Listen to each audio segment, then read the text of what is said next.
Bienvenue dans We Love Mobility, le premier podcast dédié aux tendances de la mobilité internationale et de la gestion des talents. Chaque premier lundi du mois, je reçois un invité avec qui on va discuter des tendances et du futur de la mobilité internationale, du recrutement et de la gestion des talents étrangers. Moi, c'est Caroline Treuillard, directrice générale du groupe Mobility Compliance, acteur incontournable de la mobilité internationale dans laquelle j'évolue depuis presque 20 ans. Retrouvez-nous sur LinkedIn et Instagram pour suivre l'actualité du podcast et interagir avec nous. Au programme de cet épisode, les bonnes pratiques RH en start-up et les erreurs à éviter. L'importance de l'accompagnement des managers pour qu'ils puissent gérer les sujets RH à leur niveau et tout ce qu'un talent étranger peut amener à une équipe. Hello Katharina. Hello Caroline. Bienvenue dans ce tout nouvel épisode de 2025 de We Love Mobility. Je suis trop contente de te retrouver ici. On s'est rencontrés en 2014 quand tu travaillais chez Criteo à la mobilité internationale à l'époque. Yes. Et tu as fait plein de choses depuis lors. Qu'est-ce que tu peux nous dire d'où viens-tu et qu'es-tu devenue, Katharina? Oui, alors j'ai commencé par des projets, des missions en mobilité internationale, donc chez Ubisoft en premier, où je bossais sur des projets HQ pour implémenter des process de mobilité pour les HR. J'ai ensuite intégré Criteo, où on s'est connus, effectivement, où j'ai monté l'équipe de mobilité, monté les process, et ensuite on a lancé un programme d'automatisation, enfin on a externalisé en fait la fonction, donc on ne gérait plus les relocations, on passait par une boîte qui gérait tous les prestats, donc un gros changement pour l'équipe, ce qui a fait qu'on n'était plus obligé en fait de recruter dans l'équipe de façon exponentielle si on avait un volume de mobilité qui grandissait, donc scalable, comme on dit. Ouais. Ensuite, donc j'ai bougé au Canada pendant 2 ans. Je me suis moi-même expatriée parce que j'avais envie de découvrir le pays. Et donc, quand je suis rentrée en France en 2018, j'ai bifurqué vers les HR au sens pur. J'ai pris un poste de DRH chez Sibyl Angel, une start-up en cybersécurité. Donc monter l'équipe, designer des process, améliorer l'existant, voilà, compliance, scalability, etc., reporting. J'étais en lien avec le CODIR et les managers pour les aider à implémenter des choses ensemble. Et donc, suite à Sibyl Angel, j'ai intégré une boîte qui s'appelle Avisio, où j'étais dans une équipe de DRH part-time. On était mis à disposition chez des clients, on accompagnait différentes startups sur différentes missions, soit du management de transition, quand il y avait une HR qui partait, une nouvelle qui arrivait, soit sur des projets très particuliers avec un timing donné, soit sur le design d'une équipe, des process, etc. Donc différents types de startups, petites, moyennes, grandes. Donc super enrichissant cette expérience. Et puis depuis quelques mois, je me suis lancée en freelance. Voilà, parce que c'est un mindset que j'aime bien, ça me correspond bien. Et donc voilà, j'ai commencé par des petits projets, ça commence à se développer. Bravo. Et donc merci. Et donc je vais accompagner des startups entre 50 et 150, 200 people sur des sujets voilà comme listé chez Avisio, les 3 types de projets sur lesquels j'ai travaillé. Voilà, donc hâte de me brancher dans le sujet et de continuer sur cette lancée. Donc, tu as déjà des projets, tu as déjà signé des missions, c'est en cours? J'ai quelques missions qui sont en cours de discussion et j'en ai démarré une il y a pas très longtemps où j'accompagne une RH qui a 4-5 ans d'expé, qui aimerait évoluer, qui a besoin d'aide sur des sujets un peu tricky. Okay. Et donc, je l'accompagne assez régulièrement sur ces missions. C'est un peu du mentoring, je dirais, de HR. Ok. Ouais. Eh ben, écoute... Longue vie à ta nouvelle boîte. Merci. Alors, tu as un long parcours dans les RH, c'est exactement ce que tu expliquais, en start-up notamment, qui sont assez volatiles et imprévisibles.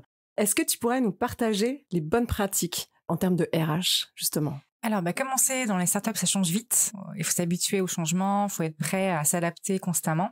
Mais je dirais qu'il y a 3 choses qui me paraissent super importantes. C'est dans un premier temps, investir dans le management. Donc, avoir une organisation qui est solide en termes de management, avec des mid-managers, avec des VP, des directeurs au-dessus, qui reportent aux founders, ne pas négliger cette partie-là. La structure de l'organisation. L'organisation. Ouais. Avoir les choses au clair, qui reporte à qui, sur quel projet, etc. Dans un second temps, je dirais, c'est toujours sur le sujet des managers, c'est les impliquer dans les process. C'est-à-dire quand on lance une nouveauté, s'assurer qu'ils sont confort avec ce qu'on lance, les impliquer dans ce qu'on lance, faire du brainstorm, s'assurer qu'ils donnent aussi leurs idées, qu'on ne fait pas en top-down, en HR, sinon ça colle pas. Ça ne mord pas, voilà, du collaboratif. Et puis aussi, les former sur des sujets HR pour qu'ils soient capables de gérer des sujets aussi HR de premier degré, quoi. Ouais, tout à fait. De premier degré, ouais. Des sujets quotidiens, les congés, l'onboarding, questions des équipes, etc. Ouais. Et donc essayer de trouver une balance pour que l'équipe RH en fait n'ait pas besoin de grandir de façon exponentielle quand la startup évolue très vite. Voilà, donc toujours un peu dans le même sujet du scale. Je pense que c'est super intéressant de se pencher là-dessus. C'est l'optimisation de coûts aussi, mais ne pas négliger la fonction pour autant. Voilà. Ouais. Et accompagner les managers, les former, j'imagine aussi. Oui, les former sur des sujets HR, les former aussi eux-mêmes pour les aider à grandir dans leur rôle de management, les aider à devenir potentiellement manager plus senior et monter dans l'organisation. Et puis aussi ne pas faire passer manager des gens qui n'ont vraiment pas envie de manager. Et ça, on le fait souvent en start-up. On a besoin d'un manager pour piloter une équipe. On prend la personne la plus senior. Dans la tech, très souvent, les gens ne veulent pas manager. Et donc, on les met dans une position d'inconfort. Et donc, ça, c'est des choses à éviter. À éviter. OK. Merci pour ce retour d'expérience. Et du coup, on parle d'erreurs à éviter. Est-ce que tu peux nous en parler aussi ? Oui, y en a plein. Je vais essayer d'être concise. Je dirais que dans un premier temps, c'est lancer trop de projets d'un coup et les faire trop vite. On a tendance à vouloir faire plein de choses avec une roadmap qui est super ambitieuse. La roadmap, faut aussi qu'elle soit évolutive dans le temps, qu'elle soit agile, qu'on puisse la revoir tous les 3 mois, tous les 6 mois, parce que la boîte change, parce que les projets changent, les objectifs changent, etc. Donc, il faut rester agile. Voilà. Sur le recrutement, notamment, c'est recruter, pareil, trop vite et pas forcément les bonnes personnes. Souvent, on passe par le réseau des managers, le réseau des fondateurs. On a tendance à écourter un peu le process, voilà, sans s'assurer qu'on a vraiment toutes les compétences et qu'on a un culture fit aussi sur les personnes qu'on recrute. Et puis, s'assurer qu'on ait aussi un process qu'on suive, qu'on soit pas en mode la tech fait comme ça. Le produit, ils font comme ils veulent. Marketing, ils font un peu ce qu'ils veulent. Enfin, une méthode structurer tous les process. Harmonisée aussi au sein de Harmonisée l'entreprise. Et bien comprise par les managers aussi, pour qu'ils puissent être à l'aise aussi avec ce qu'on leur demande de faire. Et donc, un autre exemple concernant les erreurs à éviter, notamment le recrutement. On a souvent envie d'aller vite. On a des étapes qu'on essaie de suivre, bien sûr, avec la qualif call, le call avec le manager, etc., etc. Ce qu'on fait pas forcément toujours, c'est le business case, le cas pratique. Et c'est là qu'on évalue vraiment les compétences, l'expertise, l'expérience, la réaction au stress aussi, parce qu'on a pas mal de stress en start-up et donc voir comment la personne réagit. Et sur le culture fit, souvent on a tendance à bien checker que la personne répond aux valeurs de la boîte, etc. Super gaffe aussi à ne pas recruter des clones. Les managers ont tendance un peu à recruter des gens qui leur ressemblent. Et donc les sensibiliser aussi au fait que c'est pas forcément la meilleure pratique et que d'avoir quelqu'un qui est super différent, c'est très bien aussi. Voilà, donc sur le recrutement, je pense qu'on a pas mal de taf et ça prend un peu de temps à structurer, mais une fois que c'est fait, c'est super chouette et on va dans le bon sens. Très bien. Un autre exemple concernant la rémunération. Au début, dans une startup, on a tendance à prendre la propale du candidat, s'adapter un petit peu et puis payer en fait en fonction de ce qui est demandé.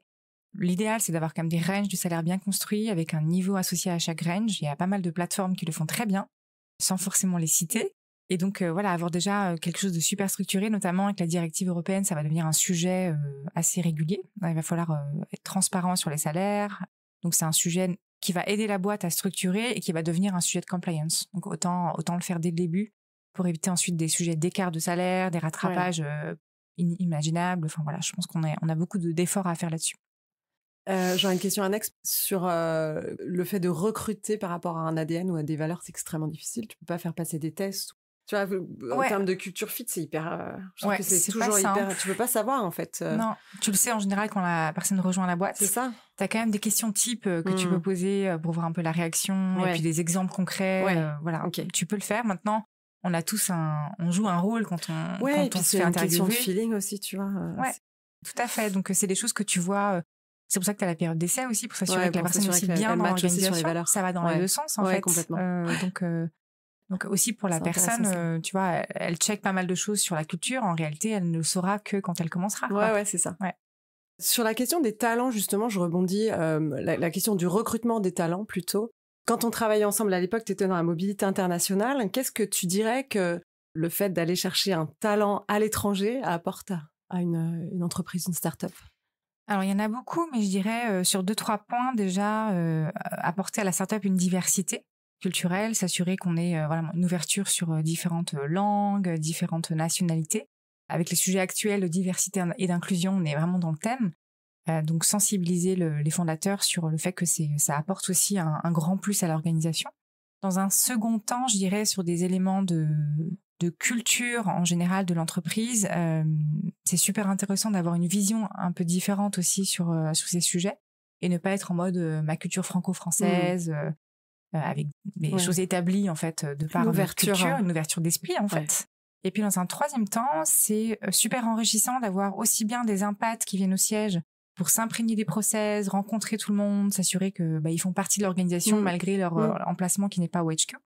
Et de la même façon, être capable d'envoyer certains expats, enfin certaines personnes dans d'autres pays pour justement apporter leur savoir sur les process, la culture et s'assurer qu'il y ait vraiment des mouvements dans tous les sens, avec une structure bien sûr et un objectif bien défini, mais que ce soit assez régulier et qu'on ait implémenté ça pour dans cette dynamique d'avoir une culture riche, des process harmonisés au sein de la boîte et qu'on n'ait pas les US qui gèrent A et la France qui gère de façon B, etc.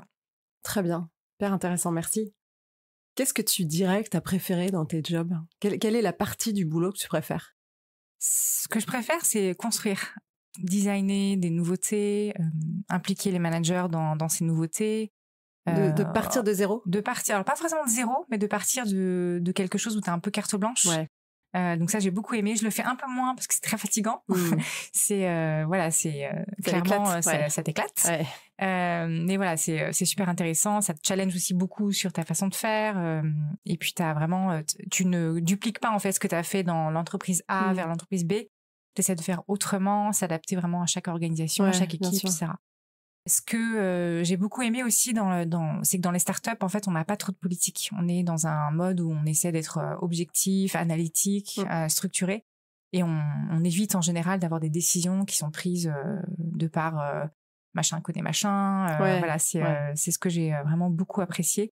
Ce que tu as un peu plus dans les plus grands groupes, voilà, qui existent plus. Voilà. Le côté politique. C'est ça. Quelle est ta vision du futur des RH ? Alors, c'est un peu dans le thème aussi de ce qu'on entend beaucoup en ce moment.